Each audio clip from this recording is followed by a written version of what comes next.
안녕하세요. 사건 이슈 채널 구독, 좋아요, 알림 설정 꼭 눌러주세요.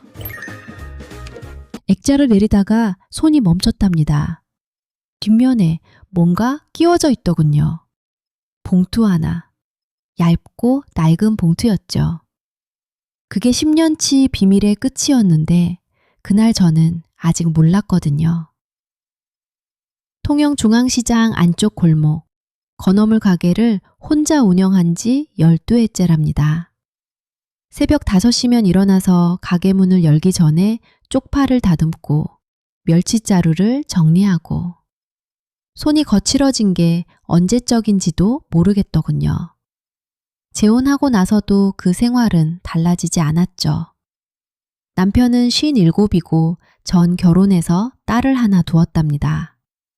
하은이, 그 애가 16살 때 저를 새엄마로 맞이했죠. 처음엔 어색하더군요. 말 한마디 걸면 방으로 들어가 버리던 아이였거든요. 아침마다 도시락을 싸줬는데 그 아이가 멸치볶음을 좋아했답니다. 달달하게 볶아야 한다고 짜면 싫다고. 그걸 알게 된 건 한 달쯤 지나서였죠. 그 뒤로 10년이 그렇게 흘렀답니다. 남편은 말이 없는 편이었거든요. 같이 밥을 먹어도 TV 소리가 더 크게 들릴 때가 많았죠. 그게 성격인가 보다 하고 저도 그냥 익숙해졌답니다. 시장 사람들은 우리 부부를 보고 조용한 집이라 했더군요.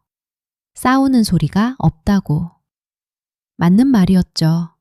싸울 일이 없었던 게 아니라 둘 다 말을 안 했던 거지만. 이상하다 싶었던 건 한 1년 전부터였답니다. 남편이 전화를 받으러 자꾸 밖으로 나가더군요. 거실에 있다가도 밥 먹다가도 누군가한테 받아도 될 전화를 굳이 현관 밖으로 나가서 받는다는 거였답니다. 하은이가 한 번은 무심결에 그러더군요. 아빠가 요즘 자주 전화하는 것 같던데 새엄마한테는 말 안 해요? 별거 아닐 거다 싶었답니다. 회사 일이겠지. 그렇게 혼자 지웠거든요. 그런데 지금 생각해보면 그때 이미 뭔가 느꼈던 것 같아요. 느끼고도 모른 척 했던 거겠죠. 그날은 가게 대청소를 하는 날이었답니다. 벽에 걸린 액자들을 하나씩 내려서 닦는 날. 제일 안쪽 구석에 걸린 오래된 액자를 내리려다가 손가락 끝에 종이 같은 게 걸리더군요. 액자 뒷면에 테이프로 붙여놓은 봉투. 낡아서 모서리가 다 말려 있었죠. 그때는 그게 무슨 봉투인지 몰랐답니다. 진짜 지옥은 그 다음부터였죠. 봉투를 내려놓고 청소를 마저 했답니다. 그날은 그냥 그렇게 넘겼거든요. 손이 닿았는데 뭔가 이상하다 싶으면서도 열어볼 생각까지는 못했죠. 바닥을 쓸고 생선 냄새 밴 앞치마를 빨래통에 던져넣고 그냥 하루였답니다. 그 무렵부터였거든요. 그이가 가게 장부를 들여다보는 버릇이 생긴 게. 처음엔 그냥 관심인 줄 알았죠. 재혼하고 10년 동안 가게 일은 거의 제가 혼자 했는데 갑자기 장부를 꺼내 달라 하더라고요. 숫자 맞춰보는 거냐고 물었더니 그냥 궁금해서 한마디만 하고는 다시 소파로 돌아가더군요. 이상한 건 말이에요. 그이가 장부를 볼 때마다 뭔가를 적더라고요. 작은 수첩에. 제가 뭐 적느냐고 물으면 그냥 메모하고 수첩을 접었죠. 그 수첩이 어디 있는지 저는 끝내 못 봤답니다. 그러던 어느 날이었어요. 가게 보증금 통장을 꺼낼 일이 있었거든요. 계약 갱신 서류를 챙기려고. 통장 정리를 한 번도 안 해둔 게 생각나서 은행 창고에 들렀는데 잔액이 뭔가 이상하더군요. 분명히 1200이 있어야 하는데 출금 내역이 2건 더 찍혀 있었답니다. 200이 아니라 400. 출금 날짜를 손가락으로 짚어보고 말았죠. 제가 가게에서 쓴 날짜가 아니었거든요. 그이가 가게 통장 도장을 갖고 있다는 걸 그때 떠올렸어요. 계약 때 준 거라 따로 돌려받지 않았거든요. 그래도 그냥 넘겼답니다. 내가 잘못 본 거겠지? 혹시 공과금 빠진 게 있나? 그렇게 혼자 설명을 만들었죠. 믿고 싶은 마음이 이기는 거잖아요, 그때는. 하은이가 가게에 들른 날이었어요. 퇴근하고 오는 길에 들렀다면서 귀퉁이가 찢긴 비닐봉지에 귤 한 봉지를 들고 왔더군요. 앉아서 귤을 까면서 불쑥 이런 말을 했죠. 아빠가 요즘 전화를 자주 해. 근데 집 밖에서 받더라고. 나한테 뭔 일 있냐고 물어봤는데 아니라고만 하고. 그 말을 듣고도 참았답니다. 하은이 앞에서 표정을 흔들고 싶지 않았거든요. 귤 한 쪽을 입에 넣고 씹었어요. 새콤한 맛이 혀끝에 돌았죠. 괜찮아. 아빠도 바쁜 거겠지. 그 말을 하은이한테 했는지 나한테 했는지는 지금도 모르겠어요. 계약 갱신 날짜가 다가왔을 때였답니다. 숫자를 다시 맞춰보고 말았죠. 지난번보다 더 줄어 있었거든요. 이번엔 그냥 넘길 수가 없었어요.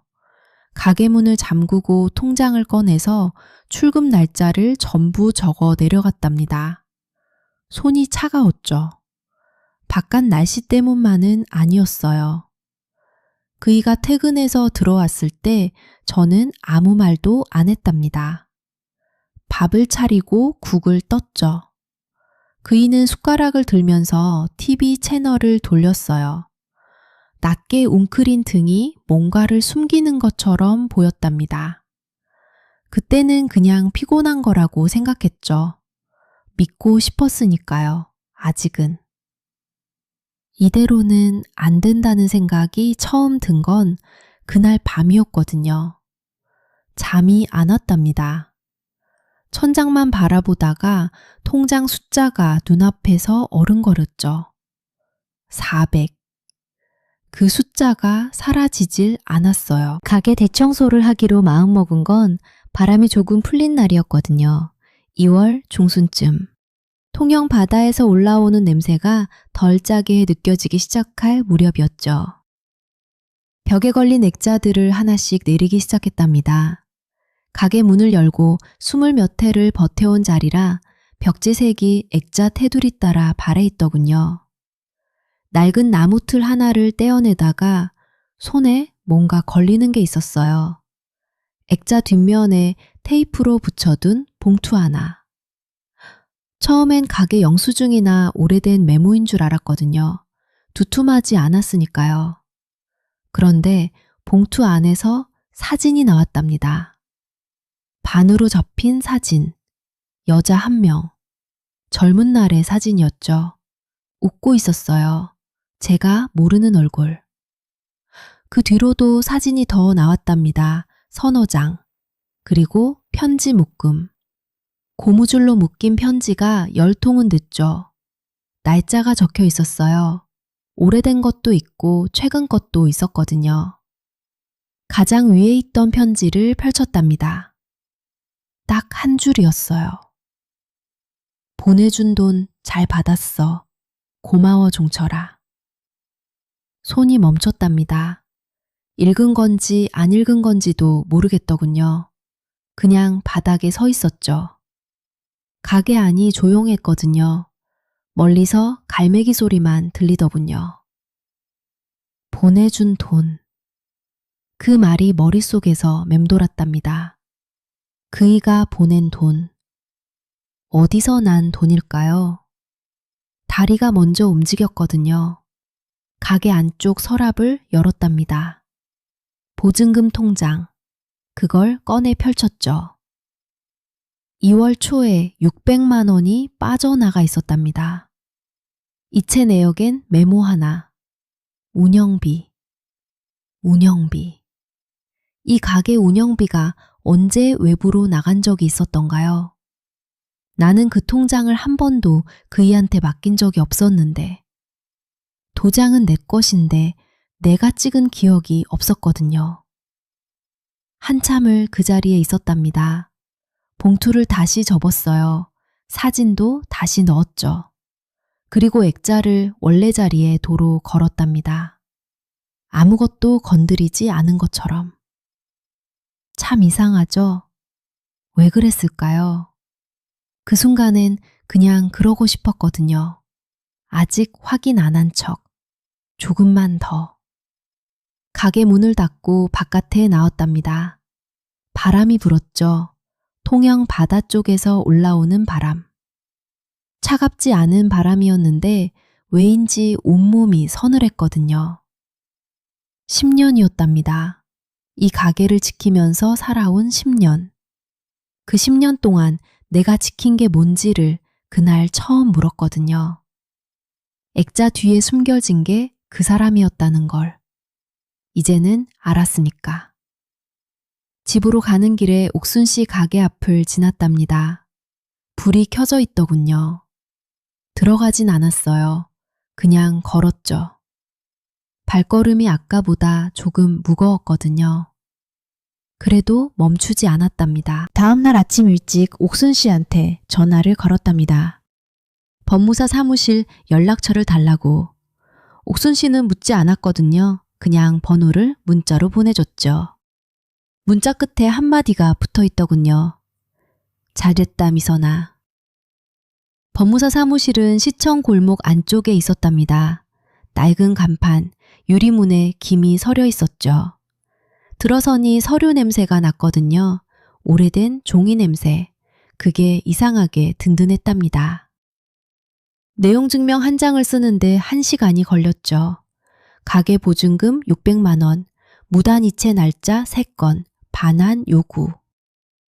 법무사님이 서류를 정리하는 동안 창밖을 보았죠. 통영 바다가 보이더군요. 겨울 끝바다. 물빛이 납처럼 무거웠답니다. 사무실에서 나오는 길에 전화가 왔거든요. 하은이었죠. 화면에 딸 이름 3글자가 뜨는데 손가락이 잠깐 멈췄답니다. 엄마, 나 아빠 통화 기록 캡처해놨어. 보내도 돼? 그 말 한마디에 목이 꽉 막혔거든요. 이 아이가 알고 있었다는 것, 알면서도 말 못했다는 것. 그날 하은이가 보내준 캡처 사진은 3장이었답니다. 날짜가 선명하더군요. 하은이는 아무 말도 안 했죠. 그냥 건네고 고개를 숙였답니다. 저녁이 됐거든요. 그이가 들어올 시간. 식탁 위에 내용 증명 사본을 올려뒀답니다. 그 위에 편지 봉투를 얹었죠. 액자 뒤에서 나온 그 봉투. 현관 열리는 소리가 들렸답니다. 구두 소리. 잠깐 멈추더군요. 그러고는 천천히 들어왔죠. 이게 뭐야? 그이가 서류를 집어들었거든요. 손이 조금 떨리더군요. 읽는 척 하다가 봉투를 봤죠. 입술이 움직였다가 멈췄답니다. 입술이 움직였다가 멈췄답니다. 이걸 왜 꺼내놨어? 당신이 왜 이걸? 저는 아무 말도 안 했답니다. 그이 맞은편에 앉았죠. 불을 켜놨거든요. 환하게. 식탁의 형광등이 그 사람 얼굴을 빠짐없이 비추더군요. 종철 씨, 600만 원이에요. 내 통장에서 빠진 돈. 그건 내가 잠깐 빌린 거야. 갚으려고 했어. 당신이 왜 이걸 문제를 삼아? 잠깐이 3년이에요. 그이가 의자를 뒤로 밀었거든요. 일어서려다 도로 앉더군요. 손이 식탁 모서리를 꽉 쥐었죠. 핏기가 빠지는 게 보였답니다. 그 사람이 힘들었어. 하은이 엄마잖아. 내가 어떻게 모른 척해. 당신도 이해해야지. 하은이 엄마는 하은이가 5살 때 이혼했죠. 10년 전에. 그이가 입을 열었다가 닫았거든요. 다시 열었다가 또 닫았죠. 목소리가 안 나오더군요. 처음 보는 얼굴이었답니다. 미선아, 나 한 번만. 이혼은 아니잖아. 우리가 10년인데. 저는 봉투를 옆으로 밀었답니다. 합의서가 그 아래에 있었거든요. 법무사님이 미리 작성해 준 것, 보증금 전액 반환 합의서. 도장 찍으세요. 그이가 한참을 바라봤거든요. 합의서를, 봉투를, 그리고 저를. 숨소리가 거칠었죠. 마른 침을 삼키더군요. 그러고는 천천히 도장을 꺼냈답니다. 찍는 손이 무거웠죠. 도장이 찍히는 소리가 났답니다. 작고 둔한 소리. 600만 원짜리 소리치고는 너무 작더군요. 저는 합의서를 집어 접었거든요. 가방에 넣었죠. 그리고 일어섰답니다. 그이가 뭔가 말하려 했지만 저는 부엌불을 껐거든요. 현관불도 껐죠. 마지막으로 식탁이 형광등을 껐답니다. 어두워졌거든요. 바깥에 나왔을 때 바람이 불었답니다. 아까보다 조금 더 따뜻한 바람. 코끝이 시렸는데 이상하게 가슴이 넓어지는 것 같았죠. 합의서가 든 가방이 그날따라 가벼웠거든요. 그날로부터 2달이 지났답니다. 통영 바다에 봄 햇살이 내리기 시작할 무렵이었죠. 가게 벽이 허전하더군요. 오래된 액자가 있던 자리, 못자국 하나가 남아 있었거든요. 며칠을 그냥 뒀어요. 그러다 어느 날 아침 시장 구경하다 작은 수채화 하나를 샀답니다. 통영 동피랑 골목을 그린 그림이었죠. 5,000원짜리. 새 못을 받고 걸었거든요. 똑바른지 한참 보다가 조금 왼쪽으로 옮겼답니다. 그게 더 나아 보였거든요. 하은이가 가끔 들러요. 퇴근 후에 슬쩍 문을 열고 들어오더군요. 말없이 앞치마를 두르고 생선 손질을 거드는 거 있죠? 손이 야물더군요. 언제부터 이렇게 컸나 싶었답니다. 밀린 청어 손질을 둘이서 하다 보면 어느새 가게 불 꺼야 할 시간이 돼 있거든요. 그 편지 봉투는 태웠답니다. 연기가 가늘었죠. 옥순 씨가 어느 날 어묵 국물 한 그릇 들고 왔어요. 언니가 특별히 잘 끓이는 그 국물. 파가 통째로 들어가서 달짝지근한 거 있죠? 훌훌 마시고 나서 빈 그릇을 돌려줬거든요. 언니가 뭐라 하지 않았어요. 저도 뭐라 하지 않았죠. 그걸로 충분했답니다. 요즘은 새벽에 일어나도 통장을 확인하지 않아요. 예전엔 눈 뜨면 제일 먼저 했거든요. 이제는 창문부터 열죠. 바닷바람이 들어오더군요. 비린 것 같기도 하고 짭조름한 것 같기도 하고. 통영 봄 아침, 청어 한 손, 하은이 앞치마.